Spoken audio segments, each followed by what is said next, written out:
अब हर खबर से रहिए बाखबर। देखिए खबरों की 2020 सिर्फ फिक्र खबर पर। कर्नाटक में जारी सियासी ड्रामे से कुमारस्वामी सरकार गिरने का खतरा। कांग्रेस के 10 और जेडीएस के 3 अराकीन असेंबली ने पेश किया इस्तीफा।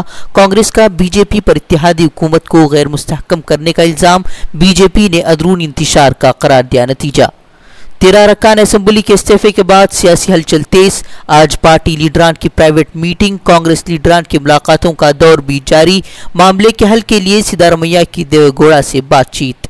इस्तीफे पर बीजेपी का इत्तेहादी हुकूमत पर वार। कहा, कर्नाटक के अवाम ने बीजेपी पर जताया था भरोसा, लेकिन कांग्रेस जेडीएस इत्तेहाद ने गलत तरीके से बनाई सरकार। कर्नाटक में बीजेपी हुकूमत बनने के भी दिए इशारे।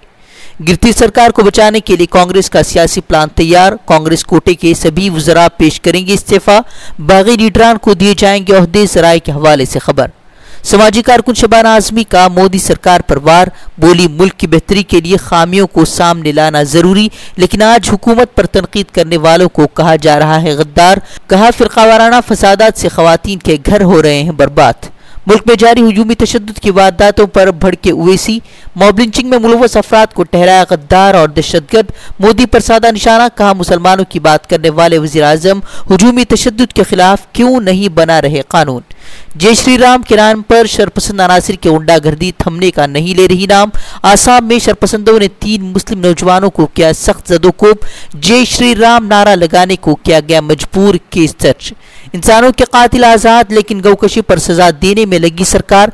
गुजरात में गौकशी एक्ट के तहत एक शख्स को 10 साल कैद और 1 लाख का लगाया गया जुर्माना। बछड़े को ज़बाह करने का लगा था इल्जाम। मुल्क के मुख्तलिफ शहरों में बारिश से बेकाबू हालात। सैलाब से सड़कों पर तैरती नजर आई गाड़ियां। कई इलाकों में जबरदस्त तबाही।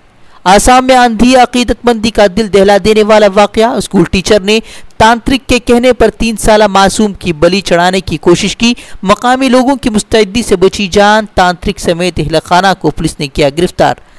राहुल गांधी के इस्तीफे के बाद कांग्रेस में इस्तीफों का दौर जारी। ज्योतिरादित्य सिंधिया ने ओहदे से दिया इस्तीफा। कांग्रेस सीनियर रहनुमा दिग्विजय सिंह का बीजेपी और आरएसएस पर हमला। कहा, मॉब लिंचिंग आरएसएस और बीजेपी के नजरिए का नतीजा। बोले, इंसाफ न होने से बढ़ रहा है शरपसंदों का हौसला। झारखंड में हुजूमी तशद्दुद के एक और वारदात। 3 मुस्लिम नौजवानों की 25 से 30 शरपसंदों ने की पिटाई। हुजूमी तशद्दुद के खिलाफ जुलूस निकालने की बात को लेकर बनाया गया था तशद्दुद का निशाना। अफगानिस्तान के गजनी में खुफिया एजेंसी के दफ्तर पर खुदकश हमला।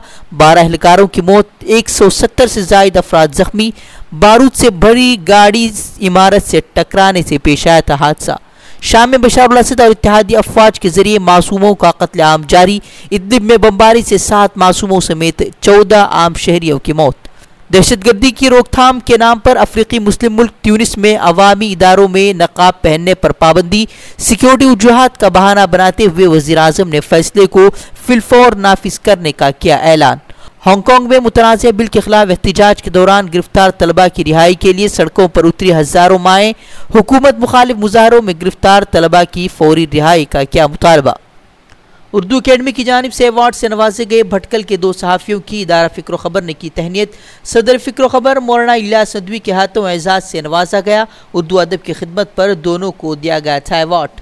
मौलाना इलियास नदवी ने अवार्ड को शहर के लिए काबिल फ़ख्र करार दिया। कहा, उलमा नवाज और दीन नवाजी का खुदा की तरफ से दोनों को मिला इनाम।